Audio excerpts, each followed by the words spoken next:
Capítulo 6. A procura da nossa turma. A sensação da integração como uma bênção. O patinho feio, a descoberta daquilo a que pertencemos. Às vezes a vida dá errado para mulher selvagem desde o início. Muitas mulheres tiveram pais que as observavam enquanto eram crianças e se perguntavam perplexos como esse pequeno alienígena havia conseguido se infiltrar na família. Outros pais estavam sempre olhando para os céus, ignorando a criança, tratando-a mal, ou dando-lhe aquele olhar enregelante. Anime-se, a mulher que passou por isso. Você já se vingou por ter sido impossível de criar e uma eterna pedra no sapato deles, embora não por culpa sua. Talvez até mesmo hoje você seja capaz de lhes inspirar um medo abjeto quando aparece à sua porta. Até que não está mal em termos de vingança inocente. Certifique-se agora de perder menos tempo com aquilo que eles lhe deram e se dedicar mais tempo à procura das pessoas com que você se sinta bem. Pode ser que você não pertença absolutamente à sua família original. Você talvez combine com eles em termos genéticos, mas quanto ao temperamento, você pode pertencer a outro grupo. Ou quem sabe você não pertence à sua família apenas superficialmente, enquanto sua alma escapa, corre pela estrada fora e satisfaz sua gula mordiscando petiscos espirituais em outras pladas. Hans Christian Andersen escreveu dezenas de histórias sobre o arquétipo do órfão. Ele foi importante defensor da criança perdida e negligenciada e dava imenso apoio à ideia da procura e da descoberta do nosso próprio grupo. Sua história, O Patinho Feio, publicada pela primeira vez em 1845, trata do arquétipo do ser incomum e desvalido, uma história perfeita e similar à da mulher selvagem. Durante os 2 últimos séculos, O Patinho Feio foi uma das poucas histórias a incentivar sucessivas gerações de gente diferente a aguentar até encontrar sua turma. Trata-se de uma história básica em termos psicológicos e espirituais. Uma história básica é aquela que contém uma verdade tão fundamental para o desenvolvimento humano que, sem a incorporação desse fato, o avanço se torna duvidoso e ninguém consegue prosperar sobre o aspecto psicológico, enquanto não perceber essa verdade. Segue-se, portanto, uma tradução de O Patinho Feio, como me foi contada originalmente, no idioma magiar por Falúzias Mezeklok, narradores rústicos. O Patinho Feio. Já estava quase na época da colheita. As velhas faziam bonecas verdes com a palha do milho. Os velhos remendavam cobertores. As moças bordavam flores de um vermelho vivo nos seus vestidos brancos. Os rapazes cantavam enquanto empilhavam o feno dourado. As mulheres tricotavam blusões ásperos para o inverno que viria. Os homens ajudavam a colher, arrancar, cortar e ceifar os frutos que os campos haviam produzido. O vento apenas começava a soltar as folhas um pouco mais, e mais um pouco a cada dia que passava. E lá, para os lados do rio, uma pata chocava uma ninhada de ovos. Tudo estava indo como deveria para essa mãe pata, e afinal, um a um dos ovos começaram a tremer e sacudir até que as cascas racharam e deles saíram cambaleantes seus novos filhotes. Restava, porém, um ovo muito grande. Ele estava ali parado como uma pedra. Uma velha pata veio visitar, e a mãe pata exibiu seus filhotes. Eles não são lindos, gabou-se ela, mas o ovo, ainda sem rachar, chamou a atenção da velha pata, e essa tentou dissuadir a mãe de continuar a chocar naquele ovo. É um ovo de perua, exclamou a velha pata. Absolutamente não serve como ovo. Não se pode levar um peru para dentro d'água, você sabia? Ela sabia, porém já havia tentado. A mãe Pata, no entanto, achou que estava chocando há tanto tempo que mais um pouquinho não ia fazer mal. Não estou preocupada com isso, disse ela. Mas você sabia o que o safado do pai desses patinhos ainda não veio me visitar uma vez sequer? Afinal, o ovo grande começou a estremecer e a rolar. Acabou quebrando, e dele saiu uma criatura grande e desajeitada. Sua pele era marcada por veias sinuosas azuis e vermelhas. Seus pés eram de um roxo claro, seus olhos de um rosa transparente. A mãe Pata inclinou a cabeça, esticou o pescoço e o contemplou. Não pôde se conter. Ele era feio mesmo. Talvez seja mesmo um peru, preocupou-se ela. Contudo, quando o patinho feio entrou na água, acompanhando os outros filhotes, a mãe Pata viu que ele nadava muito bem. É, ele é dos meus, apesar de ter essa aparência tão estranha. No fundo, porém, do ângulo certo, ele é quase bonito. E assim ela o apresentou às outras criaturas do quintal da fazenda. Mas antes que percebesse, outro pato atravessou o quintal a toda e bicou o patinho feio bem no pescoço. Pare com isso, gritou a mãe pata. Ora, ele é tão feio e esquisito, ele precisa que o maltratem, retrucou o valentão. Oh, mais uma ninhada! Como se não já tivéssemos muitas bocas para alimentar! Exclamou a pata rainha com o trapo vermelho na perna. E aquele lá, aquele grandão e feio? Bem, aquilo sem dúvida é um engano. Ele não é um engano, disse a mãe pata. Ele vai ser muito forte. Foi só que ele ficou tempo demais dentro do ovo e ainda está meio deformado. Mas ele vai se recuperar, vocês vão ver. Ela limpou com o bico as penas do patinho feio e lambeu seu topete. Os outros, no entanto, faziam tudo o que podiam para importunar o patinho feio. Voavam para atacá-lo, bicavam-no e gritavam com ele. E à medida que o tempo passava, eles o atormentavam cada vez mais. Ele se escondia, se desviava, saía em zigue-zague, mas não conseguia escapar. O patinho era a mais infeliz das criaturas. A princípio, sua mãe o defendia, mas com o tempo, até ela se cansou daquilo tudo.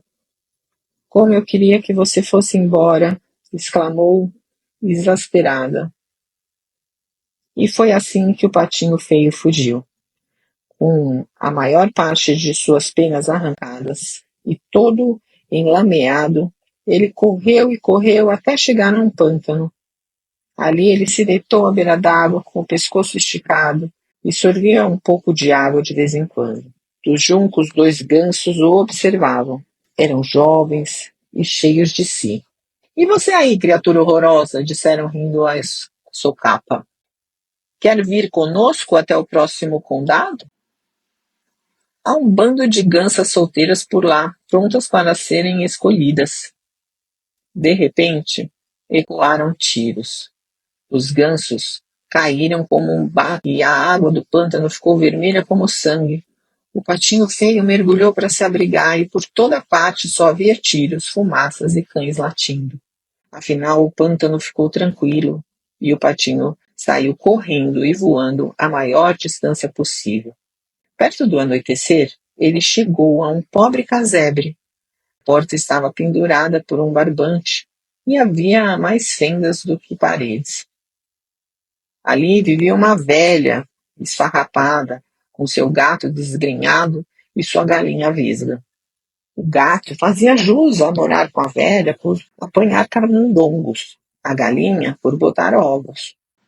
A velha achou que estava com sorte por ter encontrado um pato. Talvez fosse uma pata e também botasse ovos. E se não fosse, podemos matá-lo para comer. E assim o pato ficou, mas ele era perseguido pelo gato e pela galinha. Para que você serve se não bota ovos? E não sabe apanhar camundongos? Perguntaram-lhe os dois. O que mais gosto de fazer, disse o patinho com um suspiro, é ficar debaixo, quer seja debaixo da amplidão azul do céu, sequer debaixo do frescor azul da água. O gato não via nenhum sentido em querer ficar debaixo d'água e criticou o patinho pelos seus sonhos idiotas. A galinha não conseguiu ver graça de ficar com as penas molhadas e também debochou do patinho. No final das contas, ficou claro que aqui também não haveria paz para o patinho, e por isso ele partiu para ver se as coisas podiam ser melhores mais adiante. Ele encontrou por acaso um laguinho e, enquanto estava nadando, foi ficando cada vez mais frio.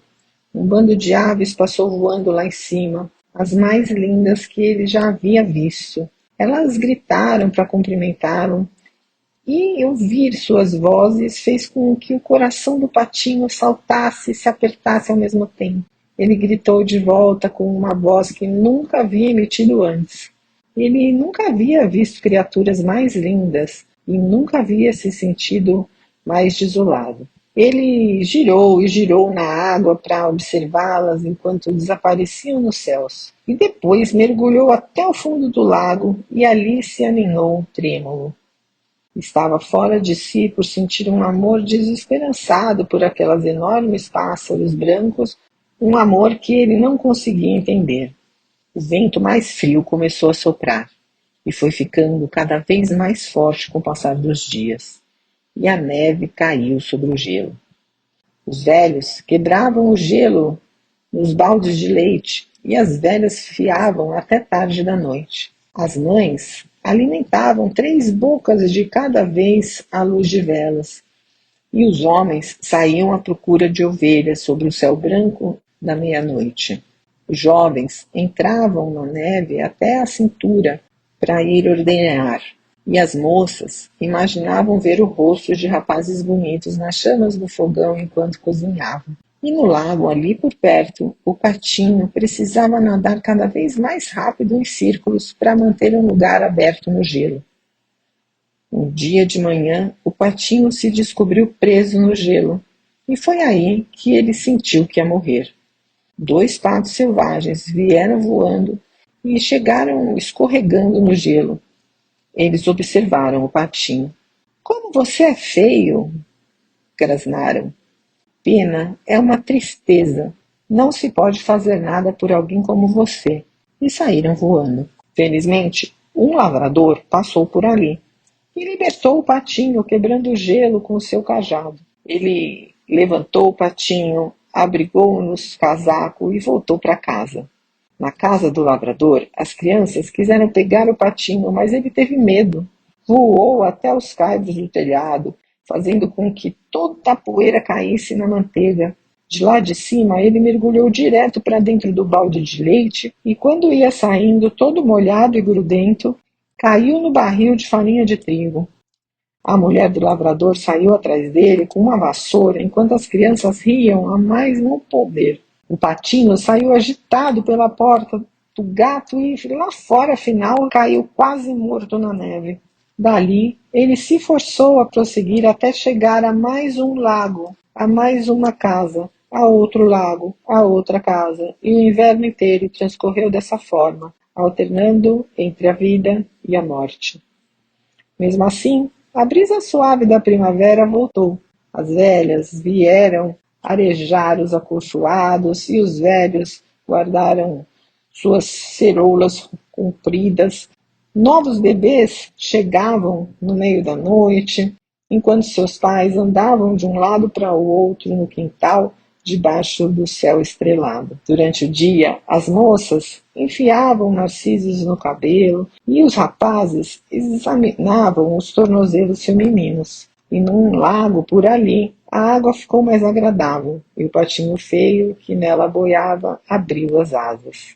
Como eram grandes e fortes suas asas! Elas o levaram bem para o alto, acima da terra. Dos céus, ele via os pomares com os mantos brancos, os lavadores arando, os jovens de toda a natureza saindo da casca, tropeçando, zumbindo e nadando. Também, brincando na água do lago, havia 3 cisnes, as mesmas criaturas que ele havia visto no outono, aquelas que lhe haviam causado um aperto tão forte no coração. Ele sentiu o impulso de se unir a elas e se fingirem que gostam de mim e depois, assim que eu me aproximar, saírem voando as risadas, pensou o patinho. Ele desceu planando e pousou no lago, com o coração batendo forte. Assim que o viram, os cisnes começaram a nadar em sua direção. Sem dúvida estou a ponto de encontrar meu fim, pensou o patinho, mas se tenho de ser morto, melhor que seja por essas lindas criaturas do que pela mão de caçadores, donas de casa ou longos invernos. E abaixou a cabeça para guardar os golpes. Que surpresa! Na imagem na água, ele viu um cisne em traje a rigor, plumagem branca como a neve, olhos escuros e tudo mais. O patinho feio, a princípio, não se reconheceu, porque era exatamente igual aos belos estranhos, igual àqueles que ele havia admirado de longe. E acabou se revelando que ele era um deles no final das contas. Seu ovo, por acaso, havia rolado para um ninho de patos.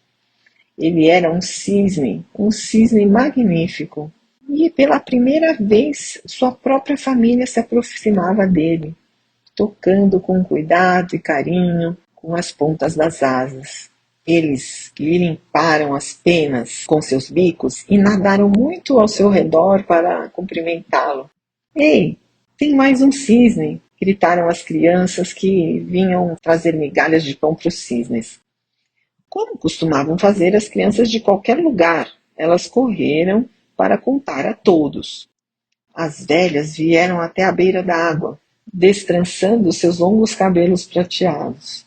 Os rapazes juntavam nas mãos uma taça, um pouco d'água limpa e atiravam em direção às moças, que enrubreciam como pétalas. Os homens tiraram uma folga da ordenha só para tomar um pouco daquele ar. As mulheres pararam um pouco de remendar só para rir com seus parceiros.